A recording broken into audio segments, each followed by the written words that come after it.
que se llaman chaperonas y plegasas. Básicamente lo que hacen las chaperonas es, si ustedes recuerdan, hay por ahí unos cuantos aminoácidos que son hidrofóbicos. Esos aminoácidos, cuando hay muchos en las cadenas primarias, generan problemas. ¿Por qué? Porque las proteínas que tienen expuestos esos aminoácidos hidrofóbicos tienden a agregarse, como lo que vimos acá en el caso de la anemia falciforme. Aminoácidos hidrofóbicos tienden a agregarse, ¿para qué? Para esconderse del agua. Entonces, muchas proteínas cuando se están plegando sin querer o por el simple proceso de plegamiento, exponen esos aminoácidos hidrofóbicos. Si se llegaran a exponer, ¿qué va a pasar? Pues se van a agregar. Entonces, estas proteínas que durante su plegamiento exponen estos aminoácidos hidrofóbicos requieren de asistencia, específicamente de proteínas chaperonas, para impedir que se agreguen. ¿Por qué se llaman chaperonas? No sé, por ejemplo, cuando ustedes salen en una cita y les mandan, no sé, a su hermanito o a su hermanita, por ejemplo, imagínense que van al cine, ¿dónde se supone que se siente su hermanito que va de chaperón? Medio. Yo lo mandaría hasta la esquina, profe. 3 filas hacia atrás, profe, o hacia enfrente. Se supone que se siente en el medio, ¿no? Entonces, por eso se llaman chaperones. Mientras los padres no vean, uno puede hacer lo que quiera. ¿Mande? Mientras los padres no vean que se sienta hasta enfrente o hasta atrás. Bueno, eso ya es otra cosa, ¿no? Pero se supone que lo mandan para eso, ¿no? Entonces, lo mismo pasa con las proteínas. Por eso se llaman proteínas chaperonas, porque impide que se peguen proteínas que tienen aminoácidos hidrofóbicos, que se agreguen más bien proteínas que tienen aminoácidos hidrofóbicos e impiden que sucedan fenómenos como este.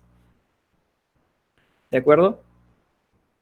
Y aquí les pongo un ejemplo de una chaperona de bacterias. Este sistema de chaperona se llama GRO-L, GRO-S. GRO-L es la proteína grande de la parte de abajo, GRO-S es la como tapita. Y básicamente es como un barril o un cilindro en el cual pueden entrar polipéptidos o proteínas que requieren de asistencia en su plegamiento, entran al barril y dentro del barril se esconden del agua para impedir que los aminoácidos que son hidrofóbicos se agreguen. Y dentro del barril, sin problemas de agregación, se pueden terminar de plegar completamente y salen, ahora sí, completamente plegadas con sus aminoácidos hidrofóbicos escondidos. Y hay una gran variedad de chaperonas y plegasas, más en mamíferos. Todo el retículo endoplásmico que vamos a ver más a fondo en la siguiente unidad está diseñado específicamente para ayudar a las proteínas en su plegamiento. Todas las proteínas que requieren de asistencia en su plegamiento son transportadas al retículo endoplásmico y dentro del retículo endoplásmico hay una infinidad de proteínas chaperonas y plegasas que ayudan a las proteínas a plegarse de manera adecuada. Y bueno, ¿cómo es que se determina experimentalmente la estructura de las proteínas? ¿Cómo sabemos que se ven como en esta foto o cómo sabemos que se ven así? Creo que por acá les había puesto otro ejemplo. ¿Cómo sabemos que se ven así, no? ¿Cómo sabemos dónde están los átomos si son estructuras tan grandes? Pues la metodología principal que se utiliza es una técnica que se llama difracción de rayos X. Lo que se tiene que hacer para poder lograr identificar la estructura por este método de una proteína es primero obtener grandes cantidades de la proteína y posteriormente cristalizar a la proteína, que esa es una de las grandes desventajas de esta técnica. No todas las proteínas forman cristales. Algunas sí, algunas no. Aunque ha habido muchos avances en las técnicas de cristalización, algunas proteínas simplemente no se logran cristalizar. Un ejemplo muy popular es la caseína, por ejemplo, de la leche. No se cristaliza. Entonces, el fundamento de esta técnica es relativamente complicado. Lo que se hace es disparar un haz de rayos X hacia el cristal. Y una pantalla que está en un ángulo que no sea recto, básicamente identifica o percibe o detecta los rayos X que rebotaron en el cristal, en los átomos de las proteínas que están en el cristal, y son identificadas pues por un detector. Entonces se genera un patrón de difracción de los rayos X que chocaron con un átomo y rebotaron y fueron a dar en el detector. Ese patrón de difracción, a partir de una serie compleja de ecuaciones matemáticas que se llaman transformadas de Fourier, que espero que no las tengan que ver. De hecho, si van a QFB creo que no las ven, y si van a industrial no tengo ni la menor idea de si las ven. Son unas ecuaciones muy grandes, muy largas, que por lo general las resuelve una computadora. A partir de ese patrón de difracción y esas ecuaciones se obtiene la densidad electrónica de la proteína que está formando el cristal. Y posteriormente esa densidad electrónica, a partir de la secuencia primaria, se va determinando poco a poco la estructura tridimensional. A partir de esa nube electrónica, se va acomodando la estructura primaria dentro de esa nube para acomodarse a la estructura que está prediciendo la difracción. Esa es de las técnicas más utilizadas para determinar estructura cristalográfica de proteínas. Otra técnica que también es muy utilizada, pero tiene todavía más desventajas, es la resonancia magnética nuclear de 2 dimensiones. En este caso, se puede determinar la estructura tridimensional de proteínas en solución, no se necesitan cristalizar. El problema aquí es que la resonancia magnética nuclear únicamente puede determinar la estructura de proteínas que tengan menos de 100 aminoácidos. No logra determinar la estructura de proteínas grandes.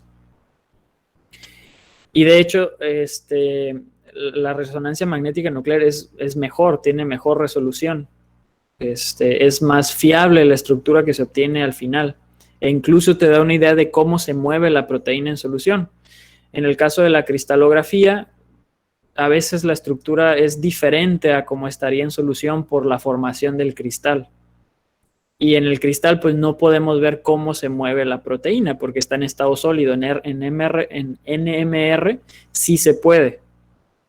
Sí se puede identificar cómo es que se mueve, pero pues tiene esta gran limitación del tamaño de la proteína que se puede detectar, ¿no? Perdón, determinar. Y como les mencionaba en la diapositiva anterior, recientemente, de más o menos los 90s para acá, que ya la tecnología computacional pues es más sofisticada, la bioinformática ha generado programas, o los que se dedican a programar y a generar programas bioinformáticos han generado programas computacionales que nos permiten, a partir, les digo, de información de estas dos técnicas, de difracción y NMR, toda la información de estructura se deposita en una base de datos que se llama PDB, es el Protein Data Bank. A partir de esa información que ya está en ese banco de datos, estos programas pueden determinar a partir de una especie de regresión lineal, son algoritmos de aprendizaje, pueden predecir la estructura de proteínas a partir de la estructura primaria o de la secuencia primaria de aminoácidos. Pero a final de cuentas son predicciones y por lo general esas predicciones tienen errores. Pues por eso siempre es recomendable que si van a obtener la estructura tridimensional de una proteína sea por métodos experimentales como difracción de rayos X o NMR, cualquiera de los dos. Porque estos programas tienen bueno, dependiendo del programa, algunos tienen un alto grado de error, algunos no tanto, pero pues nunca va a ser 100% lo mismo que obtendríamos a partir del proceso experimental. Pero se puede hacer y por lo general esos programas son gratis, entonces son muy cómodos de utilizar, nada más que tienen su grado de complejidad, claro. Y bueno, creo que con eso terminamos todo lo referente a proteínas. Y estaríamos pasando a ácidos nucleicos. Pero antes de pasar, ¿dudas, chicos, de proteínas?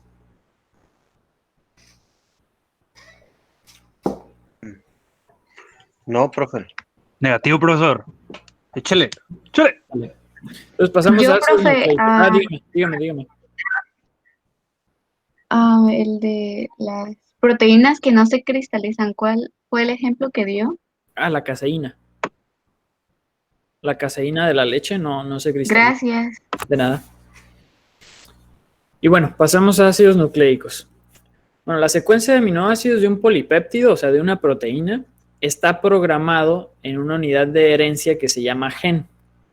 Y los genes son ADN o ácido desoxinucleico, desoxirribonucleico, que es un ácido nucleico, es un polímero de ácido nucleico. Los ácidos nucleicos lo que hacen es almacenar y transmitir información que se va a estar heredando de padres a hijos o de células madres a células hijas, ¿no?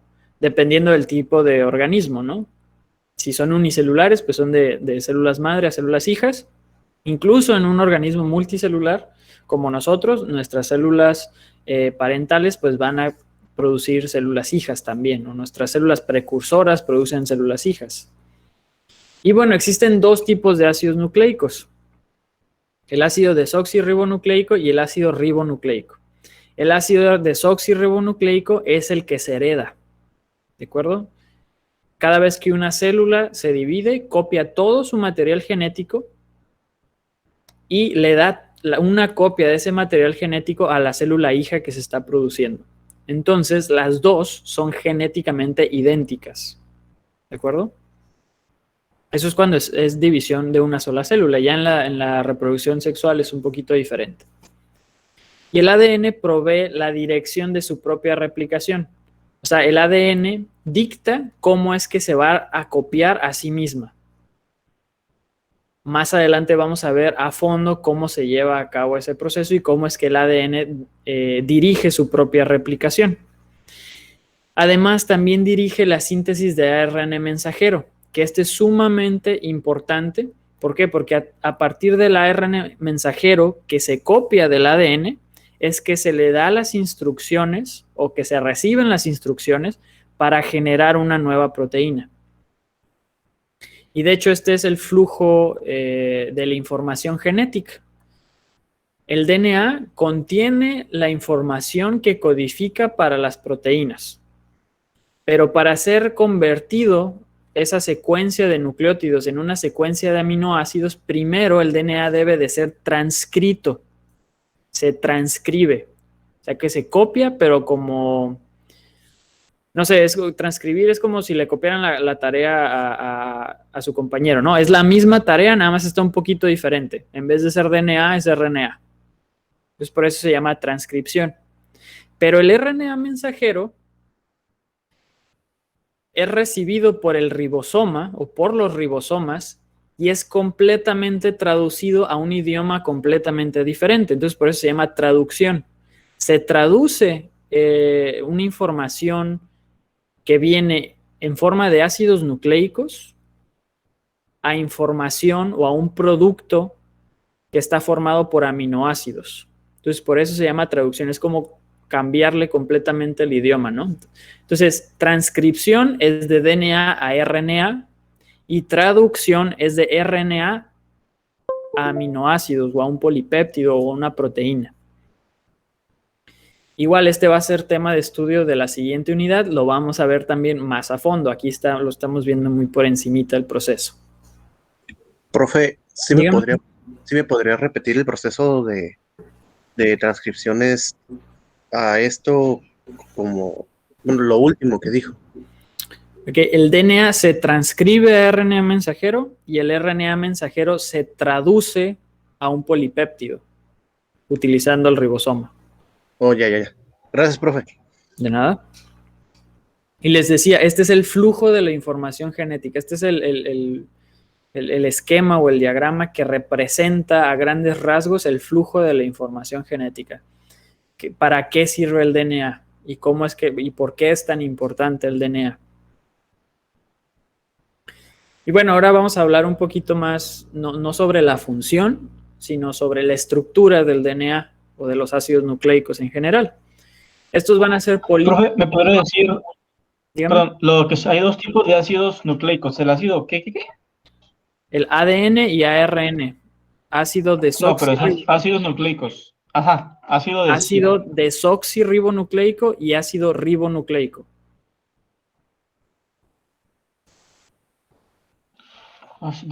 Desoxirribonucleico es ADN y ribonucleico es ARN.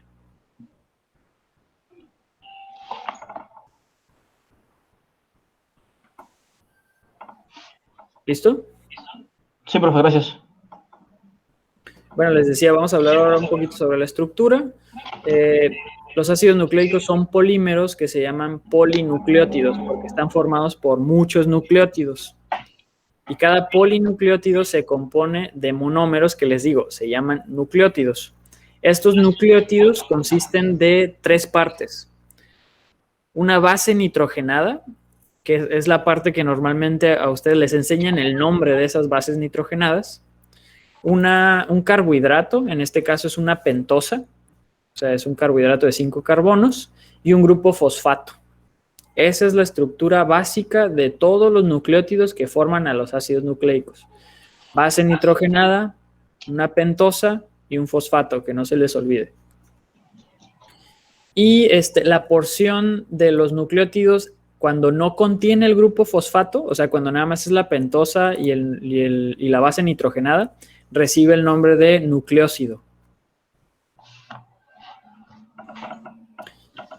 Y bueno, existen 2 familias de bases nitrogenadas, que les digo, son las que ustedes seguramente ya conocen, las vieron en la secundaria y en la preparatoria.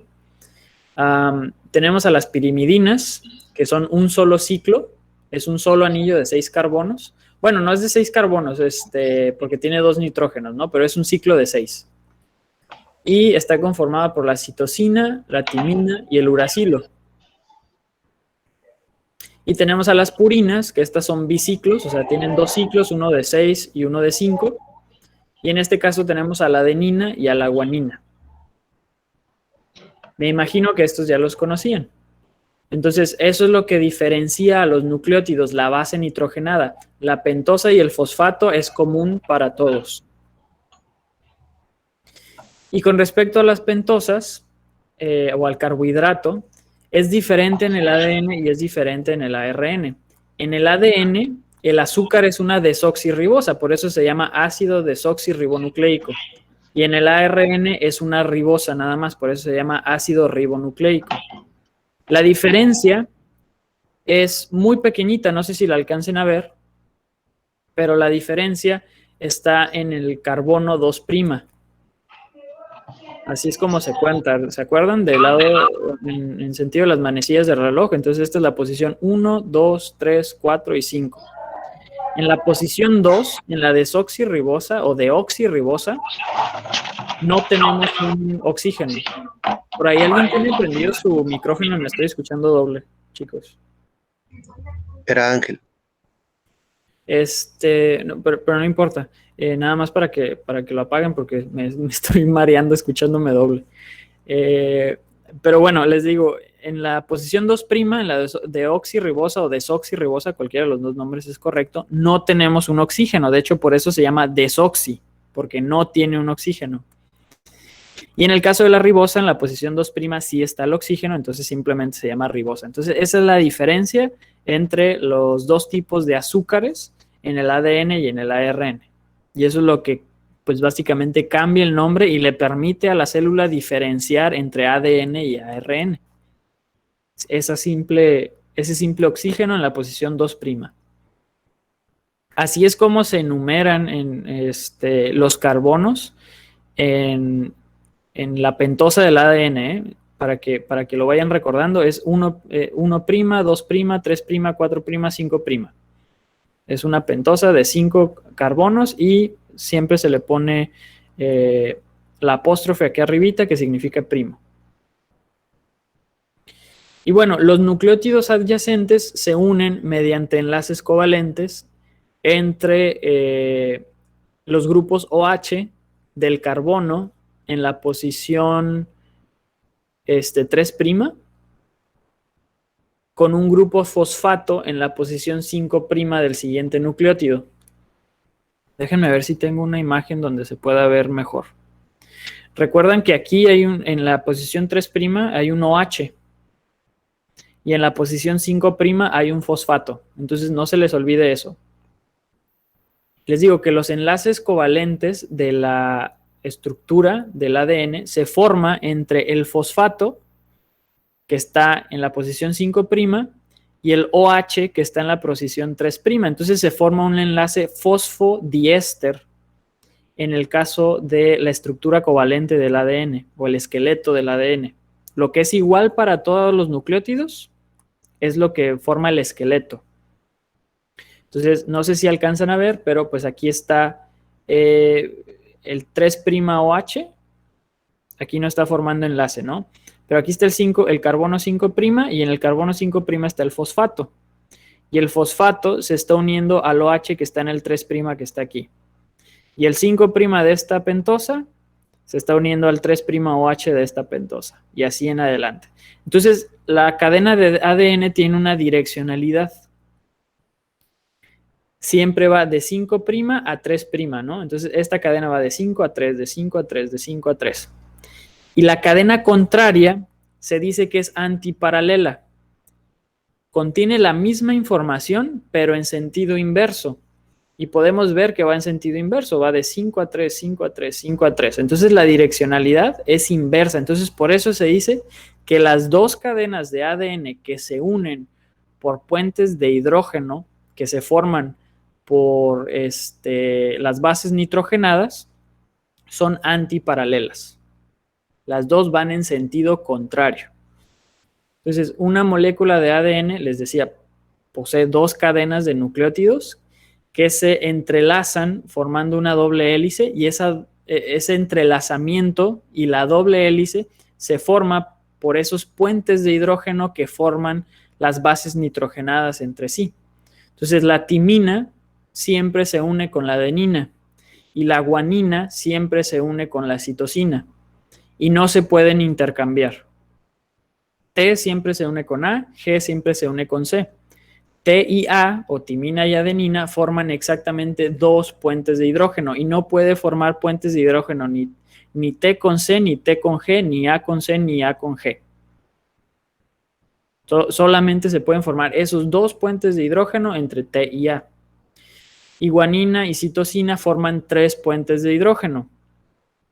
Igual, solamente se pueden formar puentes de hidrógeno entre C y G, no se puede formar entre CT, CA, GA o GT. ¿De acuerdo?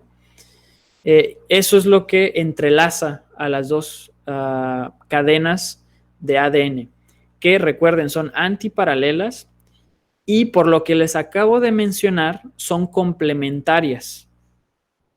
¿De acuerdo? Porque T siempre se une con A y G siempre se une con C. O sea que si en esta cadena yo puedo leer una sola cadena de la estructura del ADN, T, G, A, C, yo ya puedo suponer o yo ya puedo saber cuál es la información que va a estar en la otra cadena. ¿Por qué? Porque siempre se unen los mismos nucleótidos, porque son complementarios. Entonces, la otra cadena forzosamente va a ser A, C, T, G. ¿De acuerdo? Entonces, que no se les olvide, el ADN es antiparalelo y las cadenas son complementarias. Y les decía que el ADN tiene una direccionalidad. Siempre decimos que va de 5' a 3'. ¿De acuerdo? Y eso es lo que nos permite identificar la orientación de las cadenas de nucleótidos.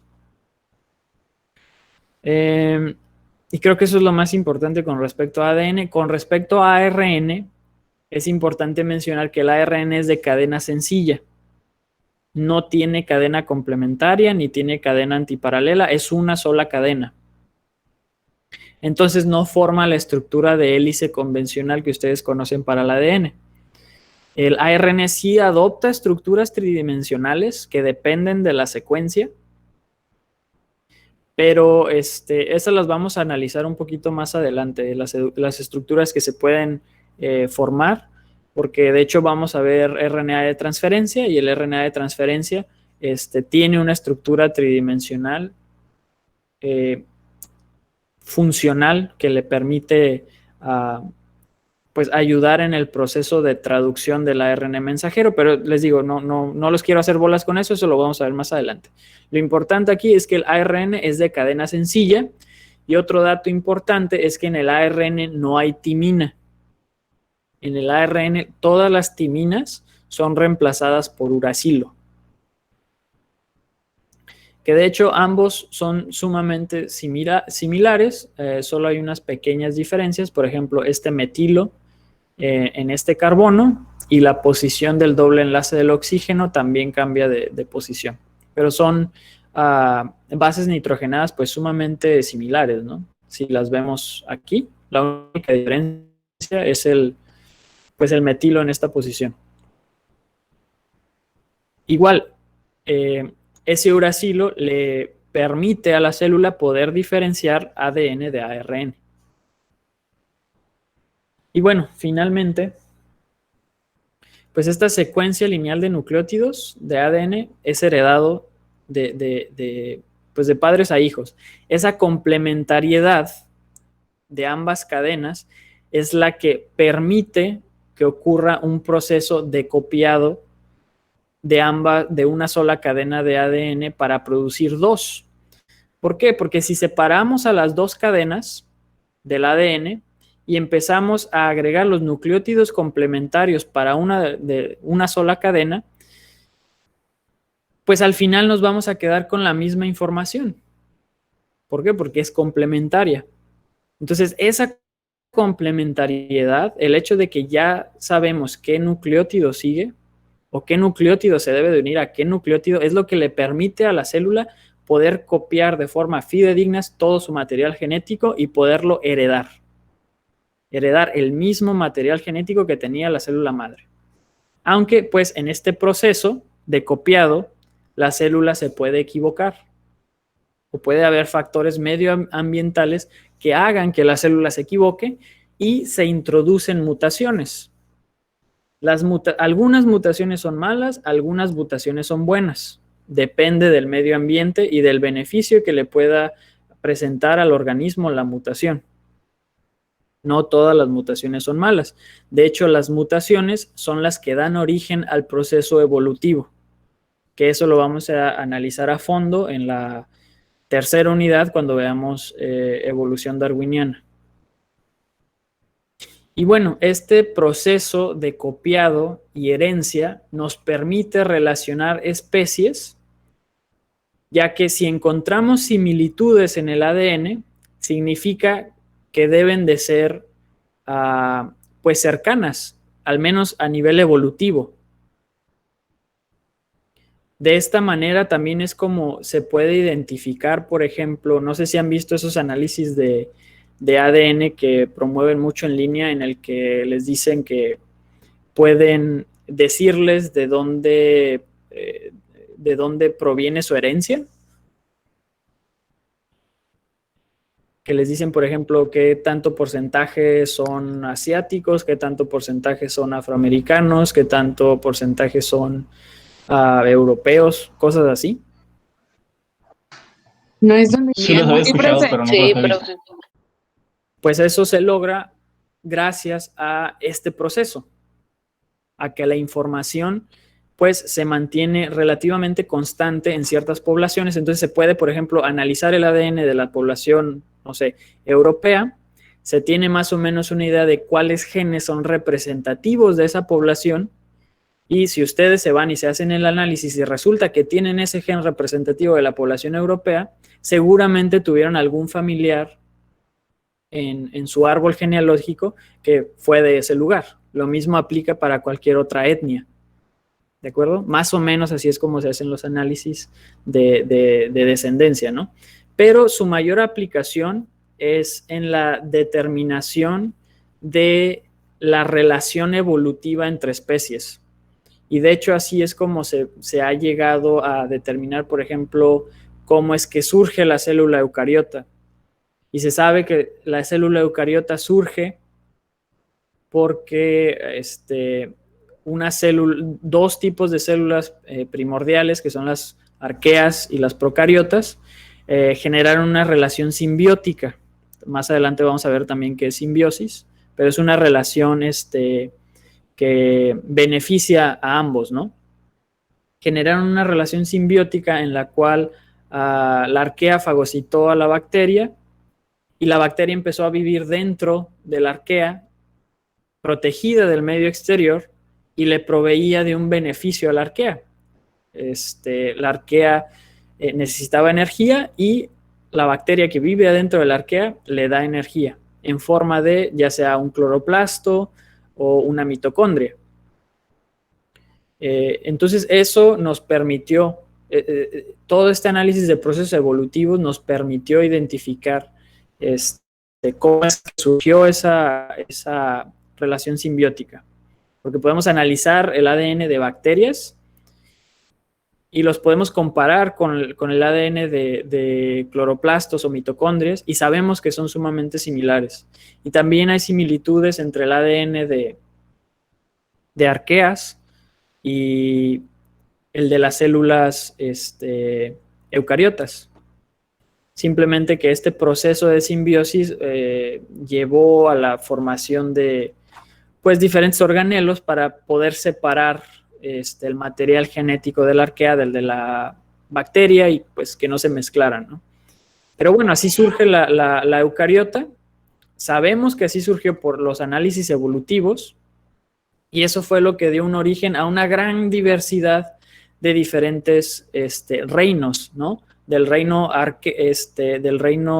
eucariota, o más bien de las células eucariotas nace el reino de las protistas, los hongos, las plantas y los animales.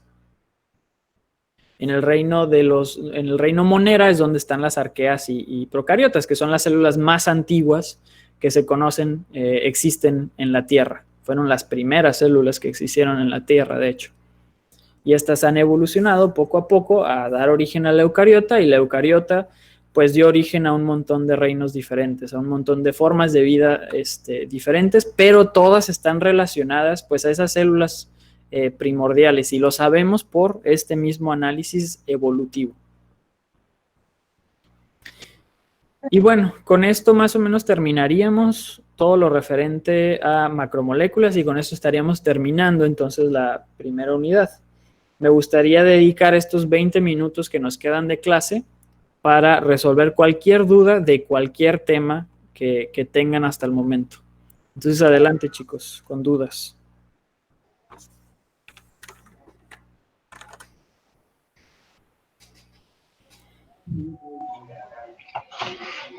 Profe, sobre este tema, Dígame. me quedé en los que son nucleótidos, que existen dos tipos, purimidas y purinidas.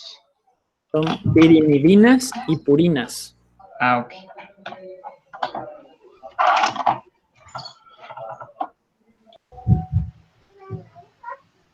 ¿Alguna otra duda?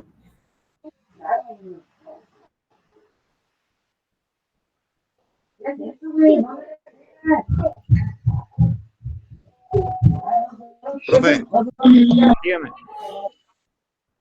Ah, no, si va a hablar mi compañera, que hable primero, ya no hay problema. No, habla tú. No, adelante. Ah, bueno, gracias. Entonces las timinas y las adeninas forman cadenas de hidrógenos, dos cadenas de hidrógenos, ¿no? Puentes de hidrógeno, perdón. Puentes de hidrógeno, ajá. Sí. Y luego la guanina y la citosina son tres. Ajá, exactamente. Ok, ya era todo. Son Gracias. estas líneas asociadas. Ajá, de nada. Ahora sí, profe.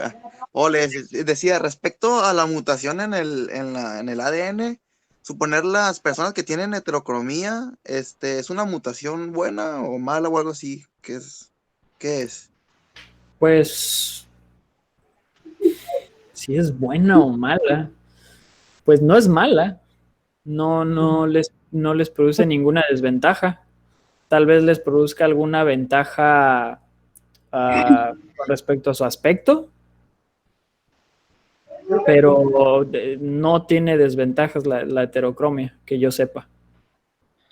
Ok, pero en ese caso, ¿qué fue lo que pasó en el ADN, profe? O sea, ¿qué fue lo que sucedió para que saliera diferente los ojos, pues?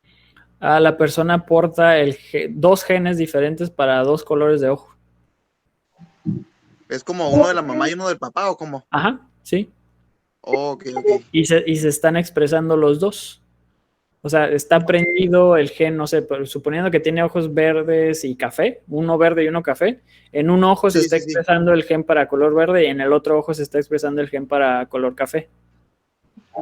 Entonces, La ahí se, eucariota, pues dio ahí se origen a un repartieron montón de mi reinos mamá y mi papá, diferentes, ¿no? un montón de Se formas de repartieron. vida diferentes, pero todas están relacionadas. Alguien pues, ahí tiene su micrófono prendido, creo que me grabó la clase. Si lo puede apagar, por favor. ¿Me decía, perdón? Le decía entonces que mi mamá y mi papá entonces me heredaron un ojo y un ojo, ¿no? Porque pues yo tengo un ojo así diferente, uno verde y uno café. Y pues mi Ajá. mamá los tiene verdes y mi papá los tiene cafés. Entonces yo Sí, deducí pues, que me tocó uno y uno. eso es lo que pasa.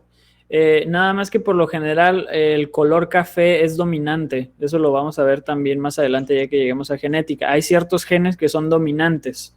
Ok. Entonces, por lo general, el color café es dominante sobre el color azul o el color verde. Entonces, lo que pasó ahí fue una mutación no tanto del ADN, ocurrió una mutación a nivel epigenético, que también ese es un tema que vamos a ver más adelante. La epigenética es cómo la célula controla qué genes se expresan y qué genes no se expresan.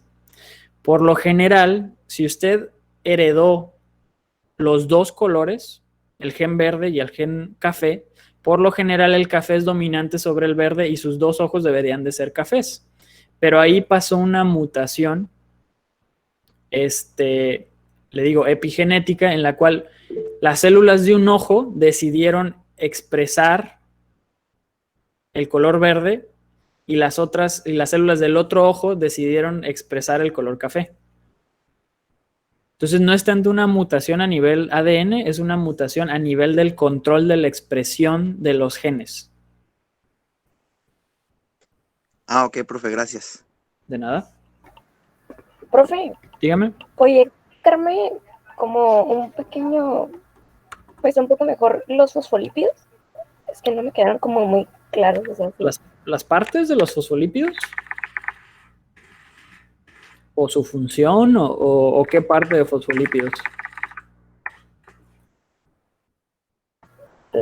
Espera, déjenme ver. Pues sí, en sí Su estructura. Ajá. O su función. La Sí, estructura. Sí, ajá. Ok, los fosfolípidos, la característica que los define es que tienen una parte hidrofílica y una parte hidrofóbica. La parte hidrofóbica son las colitas de hidrocarburo de los ácidos grasos, las colitas alifáticas. Esas colitas pues son de puro carbono unido a hidrógeno, que son puros enlaces covalentes no polares, entonces es completamente no polar esa parte de la molécula, entonces es hidrofóbica, no le gusta el agua. La parte superior tiene muchos enlaces polares y algunos que incluso son iónicos, ¿no? Por ejemplo, todos los enlaces carbono-oxígeno que están en la parte del glicerol son polares. Los oxígenos del fosfato son polares. El fosfato tiene una carga negativa, así que es iónica, y en el caso de la colina, que es la parte superior, tiene carga positiva. Entonces, toda esa parte, como es polar y iónica, pues le gusta el agua. Entonces, toda esa parte es hidrofílica. Y esa cualidad de tener una parte hidrofóbica y una parte hidrofílica se le llama anfipatía, o se dice que la molécula es anfipática. Las moléculas anfipáticas tienen una parte hidrofóbica y una parte hidrofílica. Por ejemplo, todos los detergentes son anfipáticos. Eso es lo que ayuda a que el agua se mezcle con, por ejemplo, la grasa con la que pudieron haber manchado su ropa o la grasa que está ensuciando los trastes, ¿no? Por eso lavamos todo con detergentes, para permitir que el agua se mezcle con la suciedad y la pueda arrastrar, o sea, la pueda quitar. Pero ese es el caso particular de los detergentes. En el caso de los fosfolípidos, esta característica de tener una cabeza polar y dos colitas hidrofóbicas le permite formar bicapas lipídicas. Este es el arreglo de una bicapa lipídica.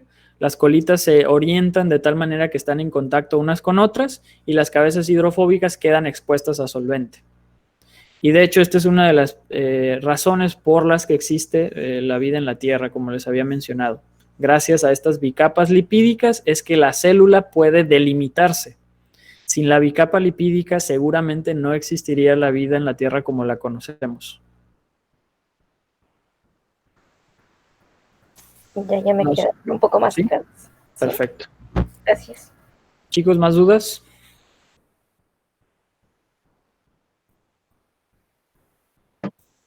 Yo, profe, de las primeras clases de ácidos débiles y fuertes, Ajá. tengo dudas de cómo es que se desprotonan los ácidos fuertes y los ácidos débiles solo se desprotonan parcialmente. ¿Por qué se debe? Pues, ¿por qué uno se desprotona completamente y el otro parcialmente? Sí, Eso lo van a ver más a fondo en analítica. Ahorita lo importante es que sepan que uno se desprotona parcialmente y el otro completamente. Tiene que ver con el enlace que existe entre el protón que se va a liberar y el átomo que lo está liberando. Y también tiene que ver con la estabilidad de la base conjugada que se va a formar después de que se libere el protón. Entonces les digo, eso lo van a ver más a fondo el siguiente semestre. Ahorita no los quiero revolver con eso. Lo importante es que sepan que algunos ácidos se desprotonan completamente y algunos ácidos se desprotonan parcialmente. Los que se desprotonan parcialmente son débiles, los que se desprotonan completamente son fuertes. El por qué ahorita no es muy necesario y les gracias. digo, no los quiero revolver con temas más avanzados. Aparte de que eso, Ok, de gracias. nada, aparte de que eso es más de como química analítica, química general. Entonces, al menos eso no se los voy a estar evaluando en el examen, por ejemplo.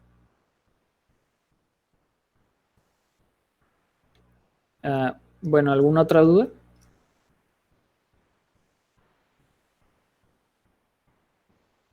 Yo, pero no es, bueno, es sencillo el examen. Ajá, ¿Va a venir todo lo que hemos visto hasta ahorita? sí. Pero todo, o sea, en cuestión de temas, como que, Pues, no sé si me ¿quiere expliqué. ver específicamente los temas que hemos visto? Ajá, si A se ver, puede. creo que los tengo por acá.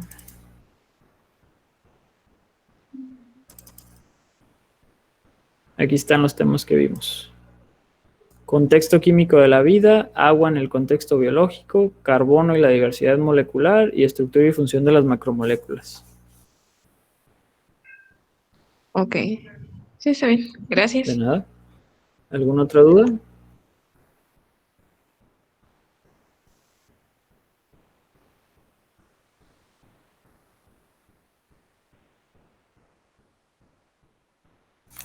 Chicos, dudas. Profe, Yo yo, tengo otra. una. Ahora, la compañera. Primero, compañero. No, adelante, habla. Deja estructura en pregunta.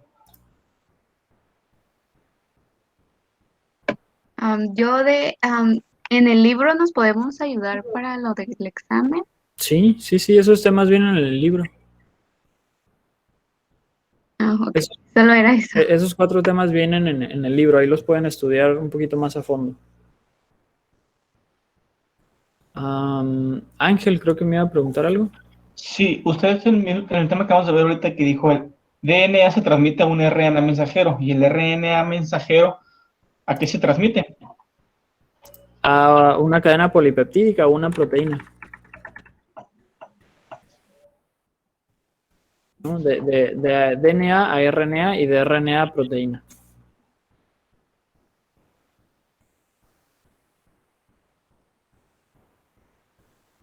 Profe, Dígame. una pregunta. No sé si recuerda que nos había puesto lo de no polar, polares y una imagen. No recuerdo cómo se llamaba. No polar. Que íbamos a identificar en el examen cuáles eran no polares y cuáles eran polares. Ya. Estos. ¿Solo esos en el examen solo van a aparecer esos para identificar o van a aparecer más como para más imágenes así para identificar qué son? No, son 20 aminoácidos nada más, esenciales. Son estos nada más. Ok, entonces solo van a aparecer esos 20 aminoácidos para identificar. Sí. Ok. Gracias, profe. De nada. Entonces les va a aparecer, por ejemplo, es de opción múltiple, suponiendo que hubiera, no sé, 3 opciones, les voy a pedir, identifiquen cuál de los siguientes aminoácidos es polar, ¿no? Y les pongo fenilalanina, tirosina y lisina.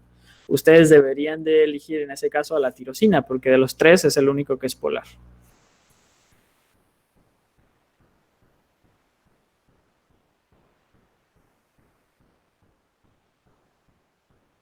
Más o menos un ejemplo de una pregunta de examen.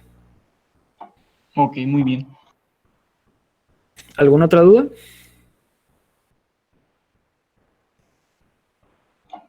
Sí, yo tengo otra, igual del ADN. Había dicho también que, no me acuerdo cuál de los dos es el que transmite el gen. Bueno, uno es una copia exacta del otro y el otro es como que ya un... Los genes son ADN. Ajá. Los genes son los que se transmiten y los genes son ADN. Entonces, lo que se transmite es el ADN. Pero había uno que es una copia exacta del otro, es una fotocopia, se puede decir. Ese es el proceso por el cual se duplica el ADN para que la célula se pueda dividir y que la célula hija tenga una copia idéntica del ADN. Entonces, el ADN es el que se duplica para transmitirlo a lo que es en este caso, los hijos.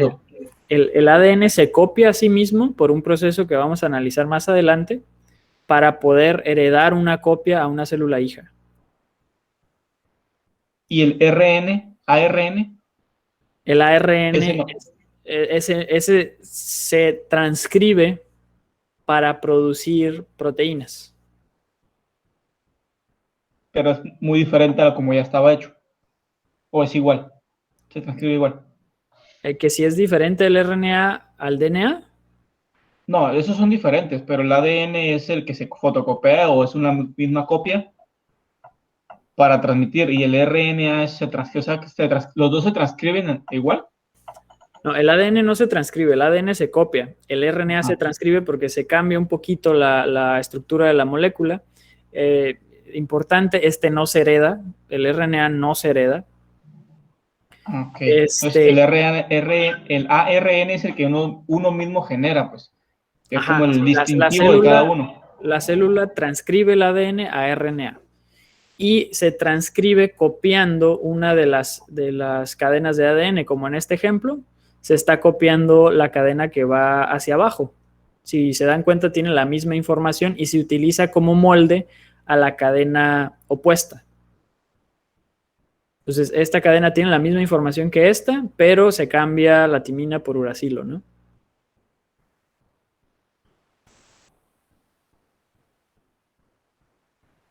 Ok, profe, muchas gracias. De nada. Creo que tenemos tiempo para una duda más. Profe. Dígame. Profe. Más que duda, nomás quería confirmar. Entonces, ¿cuántas preguntas van a hacer hasta el examen? Nos comentó la última vez que serían como que 45, 50 o 40. Pero quería saber. Exactamente, es que no me acuerdo, todavía no lo hago, entonces sí, van a ser como unas 45, 50, como les dije. Podrían ser más, pero igual son para contestarse rápido, ¿no? Son de opción múltiple. No debería. Tome en cuenta que tenemos una hora nomás. Sí, pues lo hago como para media hora el examen. Ok, profe.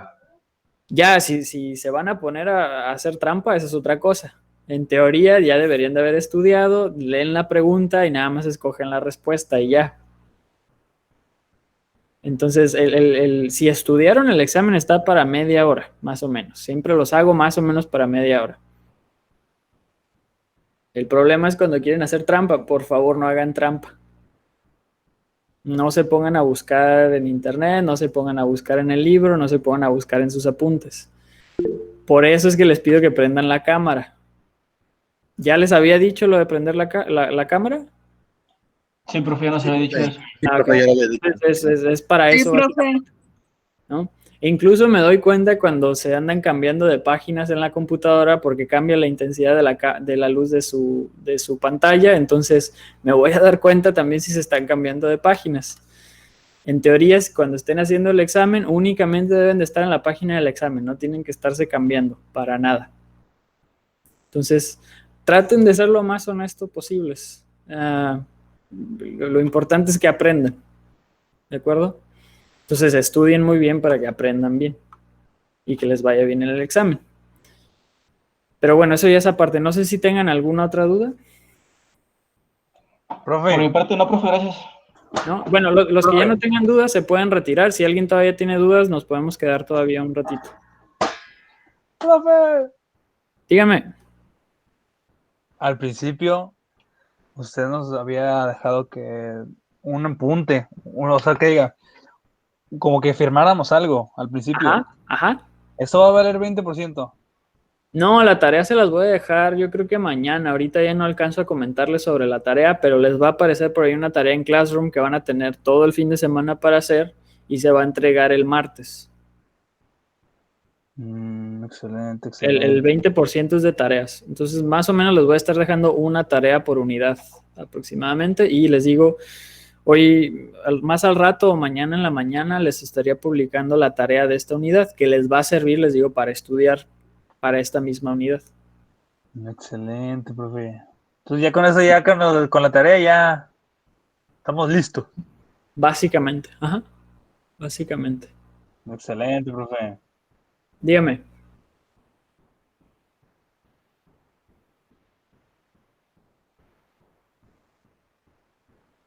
Uy, no, ni idea. Búsquenlo en el índice del libro.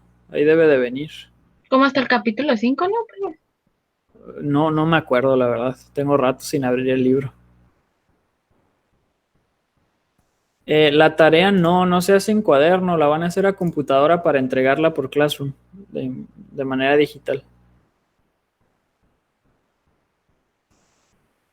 Por ahí Keren Michelle tiene la mano levantada, no sé si quiera preguntar algo o le picó sin querer.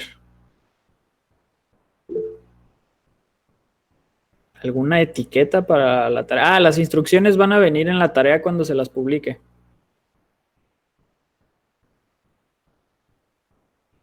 Por eso no se preocupen, ya van a venir las instrucciones. ¿Alguna otra duda? ¿La calificación del examen te la va a decir cuando cuando termines? No, porque luego con eso hacen trampa. Ya que termine la hora, yo los evalúo y ya les mando su calificación. Ok. ¿Sí?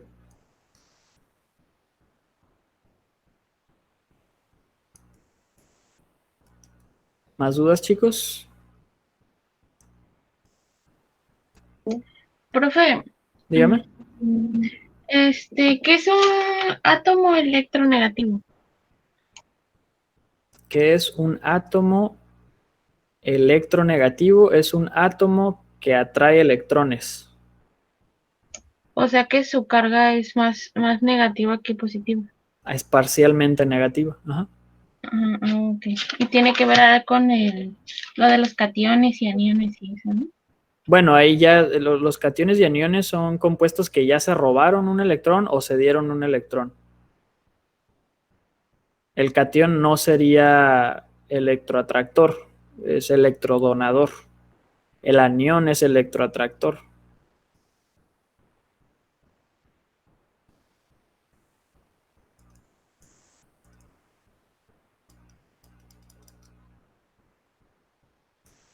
¿Más dudas?